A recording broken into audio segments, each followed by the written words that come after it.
ಮೂರನೇ ದಿನಕ್ಕೆ ಕಾಲಿಟ್ಟಿದೆ ಏರ್ ಇಂಡಿಯಾ ಪ್ರದರ್ಶನ. ಯಲಹಂಕದ ವಾಯುನೆಲೆಯಲ್ಲಿ ವಿಮಾನಗಳ ಹಾರಾಟ. ಇನ್ನು ನಾಳೆಯಿಂದ ಸಾರ್ವಜನಿಕರಿಗೂ ಕೂಡ ಅವಕಾಶವನ್ನು ಕೊಡಲಾಗುತ್ತೆ. ನಾಳೆಯಿಂದ 2 ದಿನ ಸಾರ್ವಜನಿಕ ವೀಕ್ಷಣೆಗೆ ಅವಕಾಶ. ಇನ್ನು ಡಿಸ್ಪ್ಲೇ ಬಗ್ಗೆ ನಮ್ಮ ಪ್ರತಿನಿಧಿ ಶಶಿಧರ್ ಅಲ್ಲಿಂದ ಒಂದು ವಾಕ್ಥ್ರೂ ಮಾಡಿದ್ದಾರೆ.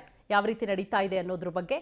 ಡಿಸ್ಪ್ಲೇ ವಿಮಾನಗಳ ಬಳಿ ಒಂದು ಕಡೆ ಸೆಲ್ಫಿಗಾಗಿ ಕೂಡ ಪ್ರೇಕ್ಷಕರು ಮುಗಿಬಿದ್ದಿದ್ದಾರೆ. ಅಲ್ಲಿ ಯಾವ ರೀತಿ ನಡೀತಾ ಇದೆ ಅನ್ನೋದ್ರ ಬಗ್ಗೆ ಬನ್ನಿ ನೋಡೋಣ. ಏರೋ ಇಂಡಿಯಾ 2025ರಲ್ಲಿ 28 ದೇಶದ ಏನು ರಕ್ಷಣಾ ಸಚಿವರು ಕೂಡ ಭಾಗಿಯಾಗಿದ್ದರು. ಅದಕ್ಕೆ ಸಂಬಂಧಪಟ್ಟಂತೆ ಯಾವ್ಯಾವ ದೇಶದಲ್ಲಿ ಯಾವ ಥರದ ಯುದ್ಧ ವಿಮಾನಗಳು ಇದಾವೆ ಅಂತ ಹೇಳ್ಬಿಟ್ಟು ಇವತ್ತು ಯಲಹಂಕದಲ್ಲಿರುವಂಥ ಏರ್ ಶೋನಲ್ಲಿ ಎಲ್ಲವೂ ಕೂಡ ಎಕ್ಸಿಬಿಷನ್ ಕೂಡ ಇಡಲಾಗಿದೆ.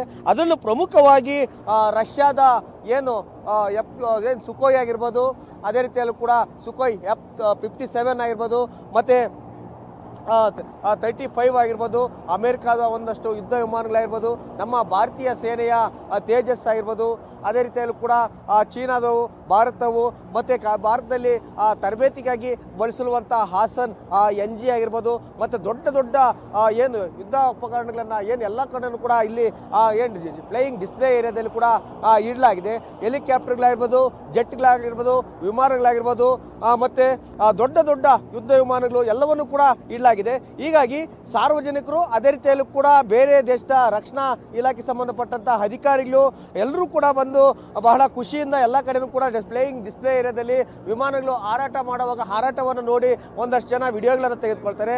ಅದಾದ ನಂತರ ಇಲ್ಲಿ ನಿಂತಿರುವಂಥ ಯುದ್ಧ ವಿಮಾನಗಳ ಜೊತೆ ನಿಂತ್ಕೊಂಡು ಎಲ್ಲರೂ ಕೂಡ ಸೆಲ್ಫಿಗಳನ್ನು ಕೂಡ ತೆಗೆದುಕೊಳ್ತಾರೆ.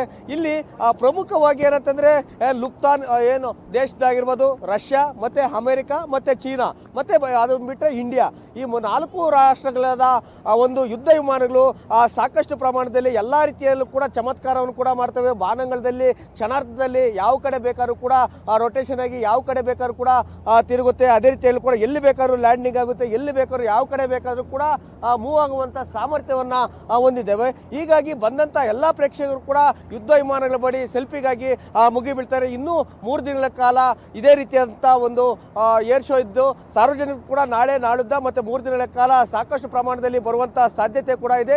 ಹೀಗಾಗಿ ಫ್ಲೈಯಿಂಗ್ ಡಿಸ್ಪ್ಲೇಯಲ್ಲಿ ಏರಿಯಾದಲ್ಲಿ ಬೆಳಗ್ಗೆ 10 ಗಂಟೆಯಿಂದನೂ ಕೂಡ ಸಂಜೆ 6 ಗಂಟೆವರೆಗೂ ಕೂಡ ವಿಮಾನಗಳ ಹಾರಾಟ ಇರುತ್ತೆ. ಹೀಗಾಗಿ ಸಾಕಷ್ಟು ಜನ ಬರುವಂಥ ನಿರೀಕ್ಷೆಯಲ್ಲೂ ಕೂಡ ಇದ್ದಾರೆ ಅಂತ ಹೇಳಿದ್ರು ಕೂಡ ತಪ್ಪಾಗೋದಿಲ್ಲ.